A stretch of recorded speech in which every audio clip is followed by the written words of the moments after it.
Log అనేది ఉండదు భయ. 2.5 hours మూవీ అనేది ఇప్పుడు మనం పుష్ప 2 సినిమా చూసాం రీసెంట్ గా. 3 hours 40 minutes ఉంది. సో దాంట్లో కూడా లాగ్స్ ఉన్నాయి అన్నారు. బట్ ఏంటంటే ఒక సినిమా అనేది కనెక్టివిటీ చేసుకుంటూ వెళ్ళాలి. కొన్ని సార్లు ఏమవుతుందంటే ఆ కనెక్టివిటీ లేకపోతే సినిమా అనేది ఓవరాల్ గా చూసుకునేటప్పుడు రిపీట్ వాల్యూలో చూసుకునేటప్పుడు ఆ కనెక్టివిటీ అనేది మిస్ అవుద్ది. సో అదేం లేకుండా ఒక ఈ జనరేషన్ కావాల్సిన ఇప్పుడు కాలేజ్ స్టూడెంట్స్ కానీ యూత్ కానీ అందరూ లవ్ స్టోరీస్ కి అలవాటు పడిపోయిన ఎక్కువ మంది మనం కపుల్స్ ని చూస్తాం.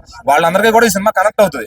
ఒక సెక్టర్ ఆఫ్ ఆడియన్స్ కి అయితే ఈ సినిమా ఫీస్ట్ అని చెప్పొచ్చు. ఎందుకంటే రేపు వ్యాలంటైన్స్ డే వస్తుంది. ఆ సందర్భంగా ఎన్నో ప్రేమ జంటలు ఈ సినిమాని చూసి ఖచ్చితంగా వాళ్ళు హ్యాపీ ఫీల్ అవుతారు. అంటే వాళ్ళకి అండర్స్టాండ్ అంటే కపుల్కి ఉండే అండర్స్టాండింగ్.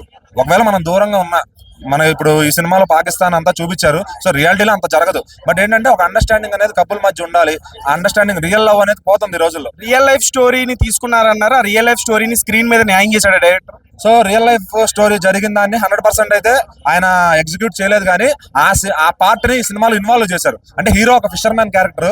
సో ఖచ్చితంగా అది బయట జరిగిన ఒక స్టోరీని దానిలోంచి ఒక ఆయువుని తీసుకుని ఆ మెయిన్ సోల్ ని తీసుకుని ఆ స్టోరీని ఇక్కడ ఒక లవ్ స్టోరీకి అటాచ్ చేసి తీశారనమాట. సో చాలా బాగా అంటే నాగ చైతన్య గారిలో ఏదో ఎక్కడో యాక్టింగ్ లో కొంచెం లోపాలు ఉంటాయి అది ఇది అని చెప్పి అక్కడనే పని అయిపోయిందని చెప్పి కామెంట్స్ చేస్తున్నారు అనమాట. వాళ్ళందరికీ కూడా ఎడంకాలు చెప్పుతో కొట్టినట్టు సమాధానం చెప్పాడు. నాకు best performance of Naga Chaitanya definitely career best అంటే ఇంకా చాలా ఉన్నాయి. అంతకుముందు మజిలీలో చేశారు అట్లా. అయితే ఈ టైంలో ఏదైతే కొంచెం డౌన్ అయ్యారో ఒక కంబ్యాక్ ఫిల్మ్ అని చెప్పొచ్చు. ఎవరైతే కొంచెం షెడ్కి వెళ్ళిపోయిన అక్కినేని అభిమానులు ఉన్నారో కాలర్ ఎగరేసుకుని వాళ్ళ యువ సామ్రాట్ని అభిమానాన్ని గర్వంగా చెప్పుకునేలాగా తీశాడు సినిమా. అండ్ ఆయన స్క్రీన్ ప్రెసెన్స్ కోసం సాయి పల్లవిని పెట్టుకుంటే నాగ చైతన్య అని బయట టాకు ఏమంటావు?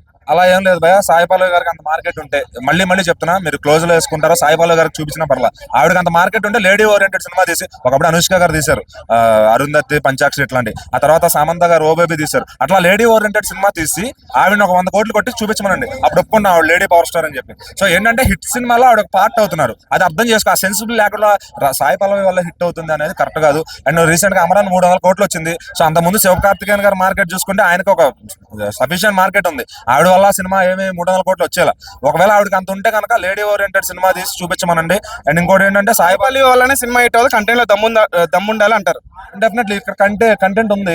ఇది ఒక మంచి కంటెంట్. ఈ రోజుల్లో ఇలాంటి ఒక స్టోరీని ఎవరు టచ్ చేయాలి. ఒక ఫిషర్ మ్యాన్ లవ్ స్టోరీని చూపించి అతను ఒక పాకిస్తాన్ లో ఇరుక్కుంటే ఫిషర్ మ్యాన్స్ ఆ సిచ్యువేషన్ మనకు వస్తే తెలుస్తుంది ఖచ్చితంగా. అలాంటి సిచ్యువేషన్ లో మనం ఉండకూడదనే కోరుకోవాలి. అండ్ ఆ టైంలో జరిగిన పాలిటిక్స్ ఏదైతే ఉందో, ఇప్పుడు చంద్రబాబు గారు 2019కి ముందు ఉన్నప్పుడు వీళ్ళు ఇరుక్కున్నారు. అయితే జగన్ గారు వచ్చిన తర్వాత రిలీజ్ అయ్యారు. బట్ సంతకాలు అనేవి చంద్రబాబు గారి ప్రభుత్వంలోనే జరిగినాయి. ఖచ్చితంగా అది గుర్తుపెట్టుకోవాలి. కొంతమంది రుద్దుతున్నారు అనమాట పేటీఎం బ్యాచ్, జగన్ గారు వల్ల రిలీజ్ చేశారు. జగన్ గారు అలా ఏం లేదండి. చంద్రబాబు గారి హయాంలో ఉన్నప్పుడు ఆయన ఫిషరీ డిపార్ట్మెంట్ మినిస్టర్ ఎవరున్నారో ఆయన వెళ్ళి సెంట్రల్ దాకా వెళ్ళి సంతకాలు పెట్టించి ఈయన తీసుకురావడం జరిగింది అనమాట. సో ఖచ్చితంగా ఇదంతా పాలిటిక్స్ పక్కన పెట్టేసేయండి. బట్ ఈ సినిమాలో కొంచెం ట్రై చేశారు అలా చూపించడానికి, అటు ఇటుగా బ్యాలెన్స్ చేశారనమాట. ఏదో ఆ ప్రభుత్వం ఈ ప్రభుత్వం ఉన్నట్టు పాలిటిక్స్ అయితే ఎక్కువ ఇన్వాల్వ్ చేయలేదు సినిమాలో. నాగ చైతన్యకి 100 కోట్లు బొమ్మ లేదని అంటుంది చిన్న వెలితి. అది సినిమాతో తీరుతుందా? డెఫినెట్లీ ఇదేం అన్ సీజన్ కాదు, వాళ్ళేం హాలిడే రిలీజ్ కాదు. ఈ రోజు డే 1 తో మొదలు పెడుతున్నాడు. ఎవరెవరైతే ట్రాల్స్ చేసే ఒక బ్యాచ్ ఉన్నారనమాట, టైర్ 2 అనో టైర్ 1 అనో ఆ లెక్కలు మాట్లాడి చెప్తారు. అవన్నీ నాగ చైతన్య గారికి వర్తించవు ఖచ్చితంగా. సో డే 1 నుంచే ఓచుకోత మొదలు పెడుతున్నాడు ఖచ్చితంగా. ఈ రీసెంట్ గా ఏదో దసరా ఉందంటారు, విజయ్ దేవరకొండ పేరు చెప్తారు, ఏదో చెప్తారు, కానీ అవన్నింటినీ కూడా గాల్లో ఎగరేసి కొడుతున్నట్టు అనమాట. బాక్స్ ఆఫీస్ కి నాగ చైతన్య గారికి ఒక మంచి రిలీఫ్ లభించింది. ఒకప్పుడు జూనియర్ ఎన్టీఆర్ గారికి టెంపర్ తో ఎట్లా ఒక కంబ్యాక్ వచ్చిందో, రామ్ చరణ్ గారికి ధృవతో ఒక కంబ్యాక్ ఎలా వచ్చిందో, అట్లానే అల్లు అర్జున్ గారికి అలవైకుంఠపురంతో ఒక కంబ్యాక్ ఎలా వచ్చిందో, సో నాగ చైతన్య గారికి కూడా ఒక టైం వస్తుంది. ఒక ఫ్లాప్స్ అనే కామన్ ఏ హీరో కన్నా. ఇక నుంచి జాగ్రత్త పడుతూ ఆ లెగసీని కంటిన్యూ చేసుకుంటూ వెళ్తే నాగ చైతన్య గారికి ఇది స్ట్రాంగ్ కంబ్యాక్ మూవీ. సో ఖచ్చితంగా నాగ చైతన్య గారి స్క్రీన్ ప్రెసెన్స్ కోసం 100 మార్క్స్ ఇచ్చేచ్చండి సినిమాకి.